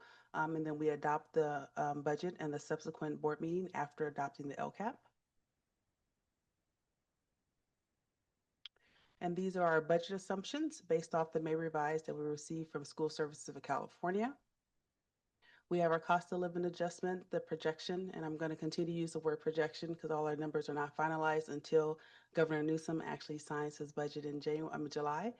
So we have a projected COLA for 25-26 of 2.3, projected COLA of 3.02, and a subsequent year of 3.42. CalSTRS, which is our certificated retirement system, remains flat, and this is the district contribution. So for every dollar that a certificated person earns, the district has to contribute 19.10%. For CalPERS, which is for our classified employees, that rate continues to go up. We are happy that it's not going up at the rapid increase that was projected. And so this year, for 25-26, is going to have a slow decrease to 26.81, and then it will slowly start inclining to 26.90, and then 27.80. Our state unemployment insurance remains the same, as well as our lottery ADA, which represents less than 1% of our entire budget, but we do receive $191 for unrestricted lottery money, and then $82 per ADA for restricted. We also have our mandated block funds. That is also per ADA. That's the state's way of paying us for all of their initiatives. But we know this is $39.14 per ADA based on all the mandates that are put on us that this does not even account for. And we also, our budget includes the minimum wage projected increase. Minimum wages going up to $16.90 in January, and then the subsequent year it'll go to $17.40 and then $17.80. Here outlines our projected enrollment. We continue to, just like every other district in the state of California, we are projecting a decline in enrollment. If our decline materializes this year, this will be the first time that our district will be below 6,000 students enrolled. Hoping that's not the case, but right now this is what our projection numbers are showing, that we'll be at 5,700 students for the upcoming school year. The next slide, we're going to talk about the impact of the COLA. Just to give a picture of how the COLA actually impacts district finances. So right now, if we're using the average funded ADA, and we're funded on our prior year plus the two subsequent years of ADA due to being a decline in enrollment to come with our funded ADA. But if we use the average funding per ADA of $10,706 times by our funded ADA for this year and our projected funded ADA for next year, and we increase that $10,706 by the COLA, which will equate to an increase of $246, that is going to show that our new projected average ADA funding going up to $10,952. Even with that, because we have a decline in enrollment and our decline in our ADA because of the average of the formula, that will show a projected decrease in funding of about $2.6 million. And so this is not a hard number saying, oh, the district lost $2.6 million, but this is just to show the impact of the COLA. So even though the district is receiving 2.30 increase in COLA, that does not equate to more funding for our district because we have less students based on our attendance. Here we're going to talk about our actual revenue projections. So this is our ADA for LCFF. So we have 4 different funding streams from LCFF. We have our base grant. We also have our grade span adjustment, which is for grades TK through 3, as well as grades 9 through 12. Supplemental concentration, which is our LCAP. Those 2 columns are what is majority of our goals in our LCAP is made up of. And so our projected LCFF funding plus our entitlements is $96.1 million for the upcoming school year. This is just to show the same $96.1 million in the different buckets. So we have our base grant, grade span, concentration, your home to school transportation, economic recovery. This is just showing what those buckets look like to make up the total $96.1 million. This is just showing our total unrestricted revenue. Our largest funding comes from the state. So we have $96.1 million coming from LCFF funding. We do receive other state funds, which is like our lottery. That's $1.3 million. And then we have our other local, which is our donation account and sales tax and interest income that we earn on the funds in the bank. And that's an other local of $1.3 million. This slide is showing a comparison of what we're projecting to close out in revenue for 24-25 to what we're projecting to have for 25-26. So you'll see our LCFF this year, we're projected to receive $99.9 million. Next year, we're projected to receive $96.1 million. Again, the COLA is applied, but due to decline enrollment in ADA, we're going to receive $3.7 million less in LCFF funding. Our federal funds, we're showing that we received $17.1 million last year, and this year we're projected to receive $7.5 million in federal funds.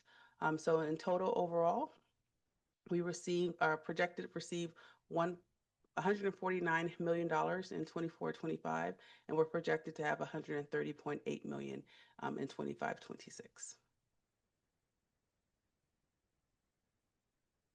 Now we're going to look at our expenditures. Our largest expenditures continues to be our employees. So we have our certificated staff, which makes up 41% of our budget. Classified staff is 14%. And then we have our benefits, employee benefits, which is 22%. And then we have our contracted services of 13%. Using the same format of comparing our projected estimated actuals to our proposed adopted budget, looking at expenditures.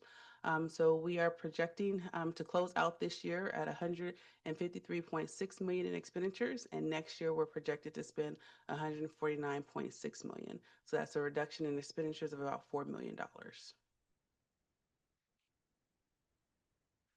Now going to our multi-year projection.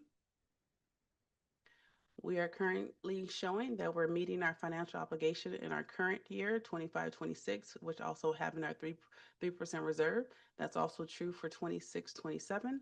But when we get to 27-28, in order to maintain a 3% reserve, we would have to come up with a reduction of a $12.5 million. As we always share, we would never, the goal would never be to wait until 27-28 to address the 12.5 million. We have already been partnering and scheduling and calendaring our meetings so that way we can continue to go line by line. Last year, this was also true for us, and we had almost about the same shortfall in the third year out. And then after the works of partnering with Ed Services and being able to find one-time funding to reclassified expenditures, we were able to not have the shortfall to materialize. Our one-time funding is replenishing, so we're not excited that, oh, we're going to be able to solve it in one swoop, but we are confident that we'll be able to look at our expenditures to see how we can continue to right-size our expenditures to our actual enrollment. Then this is just showing our unrestricted ending fund balance. Our largest being our committed funds, which is any carryover funds that we'll have in our LCAP. And here is our restricted, which continues to be our carryover funds that we have from year to year, which also speaks to the volume of why we continue to deficit spend. We know if we spend any dollar that we carried over from the prior year, it would always show as a deficit. And so we have many of our grants and programs that have funding allocations that was over multiple years, and this is accounting for those funds. They cannot fall into the unrestricted funds to bail out the district, but we do set those funds aside and keep them in their appropriate resources so that the spending plans can be materialized when they are due for each fiscal year. And with that, I recommend the Board of Education to receive the district's proposed 25-26 adopted budget. Any questions, my colleagues? The only, one question, just in regards to, this would be slide 4. Yes, sir. Enrollment and ADA projections.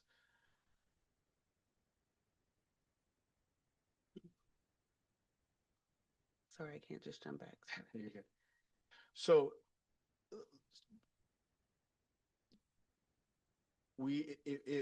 I don't know that I'm not sure that we've had a significant conversation. I know we talked about facilities in regards to kind of the declining enrollment trend, and that's major. There's some major, obviously some major things we've done as it pertains to facilities, but I wonder if as we look ahead to at this trajectory, is there a point that we as a team need to kind of stop and look ahead even outside of facilities? What does this mean? What does it mean for whether it's how we're structuring departments? What does it mean for school sites? And I know these are scary things to say and talk about, but our options are either to look at this projection and wait. And I already know there's a lot of work happening, but I'm wondering conversations that we have. But it's either we look at these projections and just wait till we get there, or we have some of the conversation proactively. And I know there was a lot of hard conversations that we needed to have proactively in regards to the decisions that were made around facilities. But I'm just trying to translate and understand what does this mean? And I'm a fan of having conversations now so that there's clarity and understanding of what this means for programs or whatever into the future, as opposed to waiting until we get there. So I guess that's I'll throw that out there, kind of open-ended, and then maybe my suggestion is that we have some time to really discuss long-term, next 5-10 years as these numbers continue to decline. And I want to tag on to what he just mentioned regarding, I know we are spending quite a bit of money in all of our schools. Is there a point that we stop somewhere? I don't know, pouring in so much money. I mean, I know we need to keep it going. We have to maintain it. But is there at some point when we see the big dollars that this is probably where the discussion needs to come in, instead of just keep pouring it out and pouring it out? And That's how I feel about that. And I'll add to that just to say, because it can be difficult to look at, but I know that our facilities dollars are kind of, these are different pots that we're looking at. And so I'm actually really grateful for the trajectory that we're on with facilities, because it's a separate fund. And so with that, I'm a fan of continuing to invest in our facilities. I think we have now some of the best in the area, and it will continue to be the case.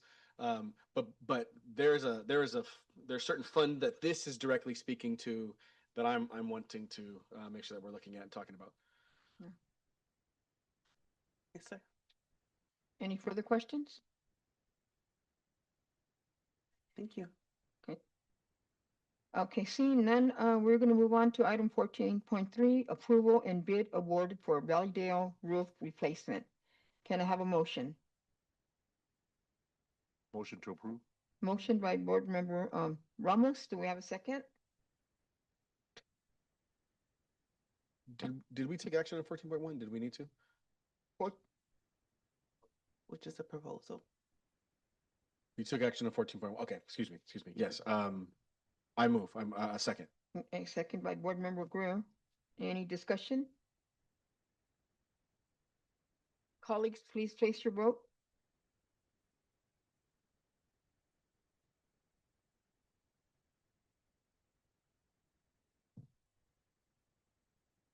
Motion passes 3 yes and 2 absent. Moving on to item 14.4, approval and agreement between Azusa Unified School District and Chapman Coast Roof Company Incorporated. Can I have a motion? Motion to approve. Motion by Board Member Ramos. Do we have a second? Second. Second by Board Member Greer. Any discussion? Seeing none, colleagues, please place your vote.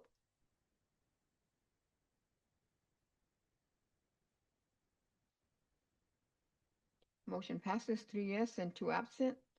Moving on to 14.5, approval and bid for district office roof replacement. Can I have a motion?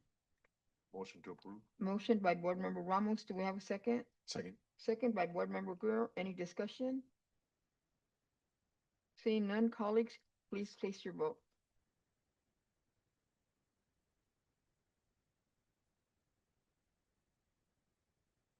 Motion passes 3 yes and 2 absent. Moving on to item 14.6, approval of the agreement between Azusa Unified School District and Leaner Roofing Company. Can I have a motion? Move to approve. Motion by Board Member Guerrero. Do I have a second? Second. Second by Board Member Ramos. Any discussion? Seeing none, colleagues, please place your vote.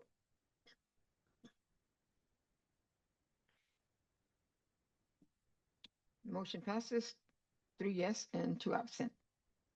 Moving on to item 15.1, approval of the Azusa Unified School District Transitional Kindergarten Local Criteria. Can I have a motion? Move to approve. Motion by Board Member Greer. Second? Second. Second by Board Member Ramos. Any discussion? Seeing none, colleagues, please place your vote.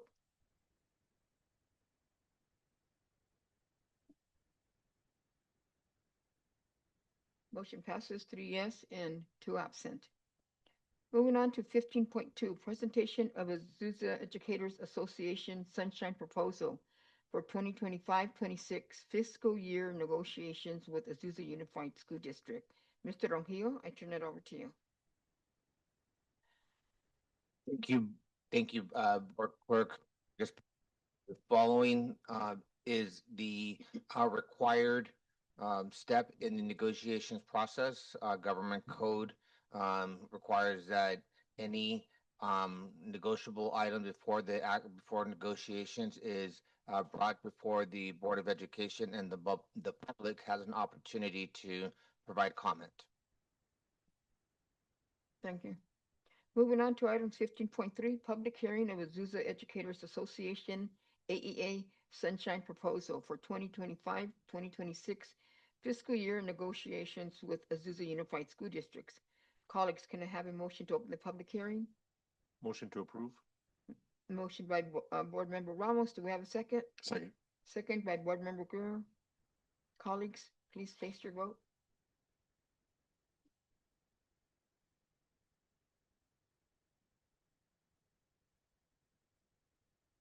Motion passes 3 yes and 2 absent.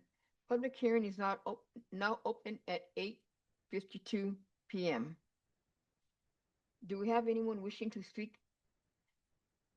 Excuse me. Do we have anyone wishing to make a public comment on this agenda item? Seeing none, the public hearing is now closed at 8:53 p.m. Moving to item 15.4, presentation of Azusa Unified School District Sunshine Proposal for 2025-26 fiscal year with Azusa Educators Association, AEA. Mr. Ojio, I turn it over to you. Thank you.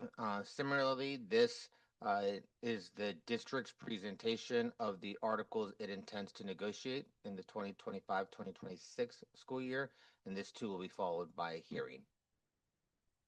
Thank you for that. Moving on to item 15.5, public hearing of Azusa Unified School District Sunshine Proposal for 2025-2026 fiscal year, negotiations with Azusa Educators Association, AEA. Colleagues, can I have a motion to open the public hearing? So moved. Motion by Board Member Greer. Do we have a second? Second. Second by Board Member Ramos.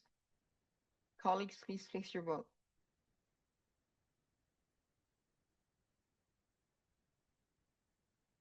Motion passes 3 yes and 2 absent. The public hearing is now open at 8:54 p.m. Do we have anyone wishing to make a public comment on this agenda item? Seeing none, public hearing is now closed at 8:54 p.m. Moving on to item 15.6, approval of the Azusa Unified School District Sunshine Proposal for the 2025-2026 fiscal year, negotiations with the Azusa Educators Association, AEA. Can I have a motion? Motion to move. Motion by Board Member Ramos. Do we have a second? Second. Second by Board Member Greer. Any discussion? Colleagues, please place your vote.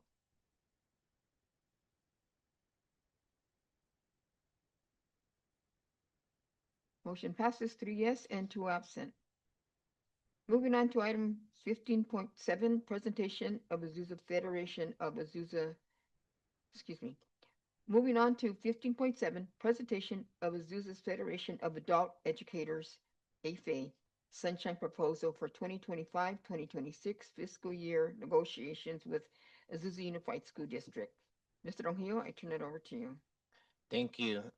This agenda item is the Adult School Association, known as the Azusa Federation of Adult Educators, proposal for negotiations for the 2025-2026 negotiation year, which will also be followed by a hearing. Thank you.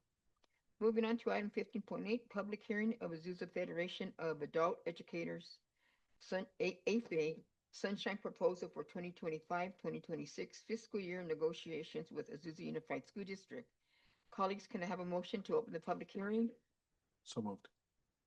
Motion by Board Member Ramos. Do we have a second? Sorry.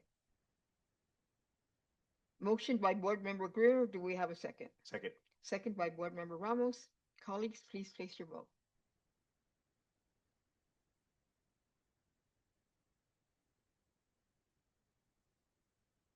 Motion passes 3 yes and 2 absent. Public hearing is now open at 8:56 p.m.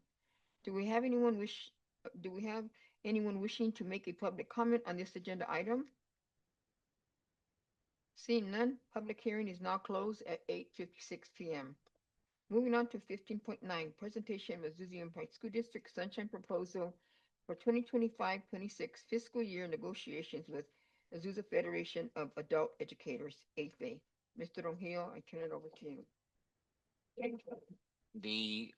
This agenda item are the articles that the district intends to negotiate with the Adult School Association, AFA, for the 2025-2026 negotiation year.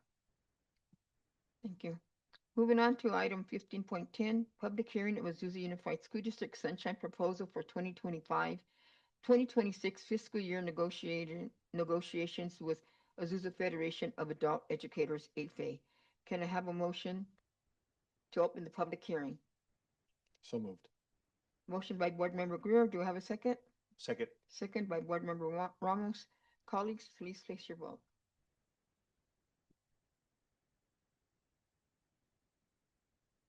Motion passes 3 yes and 2 absent. The public hearing is now open at 8:58 p.m. Do we have anyone wishing to make a public comment on this agenda item? Seeing none, public hearing is now closed at 8:58 p.m.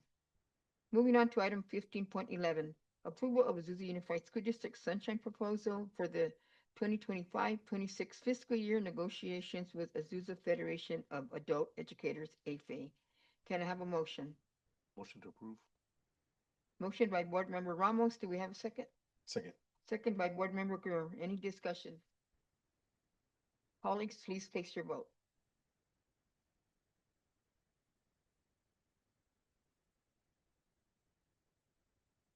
Motion passes 3 yes and 2 absent.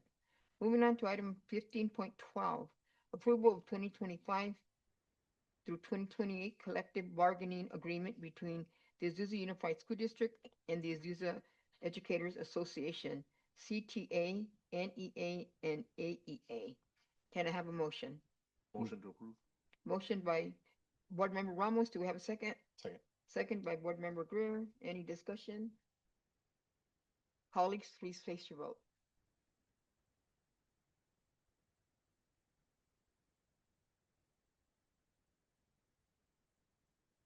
Motion passes 3 yes and 2 absent. Moving on to item 16.1, adjournment. Can I have a motion? Motion to approve. Motion by Board Member Ramos. Do we have a second? Second. Second by Board Member Greer. Any discussion? Yeah, we actually discussed a brief continuance of our closed session conversation, which we should be able to have in here. I don't think we need to move back. Okay, so So therefore, we I can take, okay, so then we're gonna move back, right? We are not gonna move on to 16.1 adjournment. We will come back and move to 16.1. We are still gonna continue our meeting. Thank you.